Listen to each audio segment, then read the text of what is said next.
అయ్యా చంద్రబాబు నాయుడు గారు ప్రతి ఏటా మామిడి కొనుగోలు కార్యక్రమం ఉన్నది. మే 10వ తారీఖు నుంచి మే 16వ తారీఖు ఫలాలు కొనుగోలు కార్యక్రమం మొదలెట్టాలి. మరి ఎందుకు ఈ సంవత్సరం మొదలు పెట్టలేదు చంద్రబాబు నాయుడు గారు గట్టిగా ప్రశ్నిస్తూ ఉంటారు. చంద్రబాబు నాయుడు గారు ఈ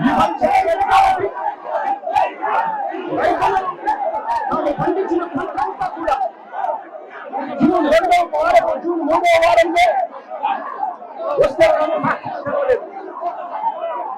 ఫ్యాక్టరీ 2వ వారం జూన్ 2వ వారం జూన్ 3వ వారంలో తెచ్చేసరికి పంట మొత్తం ఒకేసారి ఒత్తిడి పెరిగింది. పంట మొత్తం కోతకు వచ్చి ఫ్యాక్టరీలకు ఒకేసారి పంట తీసుకెళ్లాల్సిన పరిస్థితి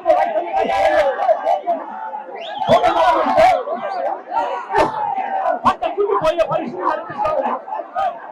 కాబట్టి రైతులను ఏం చేయాలో దిక్కుదోచక ఏం చేయాలో దిక్కుదోచక రైతులను తెలిసిన టయానికి వీళ్ళు పంట అనుకుందామంటే రేటు 2.5 రూపాయలు 3 రూపాయలు దాటించలేడు. ఇదే కంటే మంచి చంద్రబాబు నాయుడు గారు నేను అడుగుతా ఉన్నా, 52 పల్ప్ కంపెనీలు చిత్తూరు జిల్లాలో ఉన్నాయి. నేను అడుగుతా ఉన్నా, జూన్ 2వ వారం మే 10-15 తారీఖున తెలవాల్సిన ఈ ఫ్యాక్టరీలో జూన్ 2వ వారం 3వ వారం దాకా తెలియకపోతే మీరు ఏం కార్తలు కాస్తా ఉన్నారు చంద్రబాబు నాయుడు అడుగుతా ఉన్నా.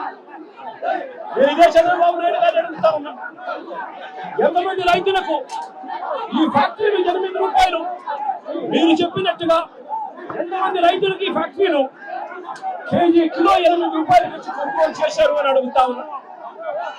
ఎంతమంది రైతులకు మీరు చెప్పినట్టుగా మీరు 4 రూపాయలు రైతులకు ఎంతమందికి ఇచ్చారు అని చంద్రబాబు నాయుడు గారిని గట్టిగా నిలదీస్తూ అడుగుతా ఉన్నా.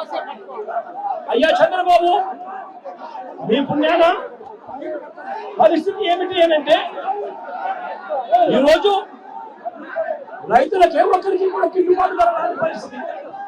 పక్కన కర్ణాటకలో 16 రూపాయలు కేజీకి అక్కడే జనతాదళ నేత కేంద్ర మంత్రి కుమారస్వామి అడిగితే కేంద్ర ప్రభుత్వం 16 రూపాయలకు కొనుగోలు చేయడానికి ముందుకు వచ్చిందట.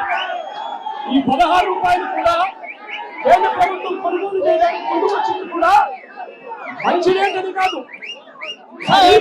అని చెప్పి ఆ 16 రూపాయలు కూడా కేంద్ర ప్రభుత్వం కర్ణాటకలో కొనుగోలు చేయడానికి వచ్చేదానికి అక్కడ వాళ్ళు చర్యలు తీసుకుంటే మరి చంద్రబాబు నాయుడు గారి ప్రభుత్వం ఏమి గాడుదలు కాస్తామని అడుగుతామన్నారు.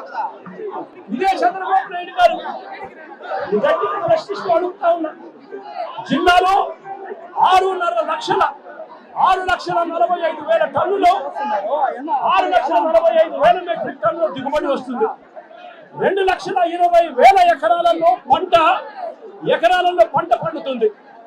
76,000 మంది రైతులు వ్యవసాయం చేస్తూ మామిడి మీద బతుకుతారు. ఈ 76,000 కుటుంబాలకు చంద్రబాబు నాయుడు గారు ప్రభుత్వం వచ్చిన తర్వాత ఎంతమందికి 12 రూపాయలు కేజీ వచ్చింది అని అడుగుతా ఉన్నా. వైఎస్ఆర్సీపీ ప్రభుత్వ హయాంలో 2 సంవత్సరం కూడా 29 రూపాయలు కేజీ రైతులు అమ్ముకున్న పరిస్థితి నుంచి ఈ రోజు చంద్రబాబు నాయుడు గారి ప్రభుత్వంలో రైతులకు కనీసం 12 రూపాయలు కూడా ఇప్పించలేని పరిస్థితిలో చంద్రబాబు నాయుడు గారు ఉన్నారు అని అంటే చంద్రబాబు నాయుడు గారు ఎంత దయనీయమైన పరిస్థితిలో ఉన్నాడని అర్థం చేసుకోవచ్చు. ఇదే చంద్రబాబు నాయుడు గారు ఆ 12 రూపాయలు కూడా ఇప్పించే పరిస్థితి లేక ఇదే చంద్రబాబు నాయుడు గారు రైతులను నడి రోడ్డు మీద పెట్టాడు. రైతులకు ఇవాళ 2.5-3 రూపాయలకు ఇవాళ మార్కెట్ యార్డులోను ఇవాళ ర్యాంపు దగ్గర ఇవాళ కొనుగోలు చేసే కార్యక్రమం జరుగుతాయి.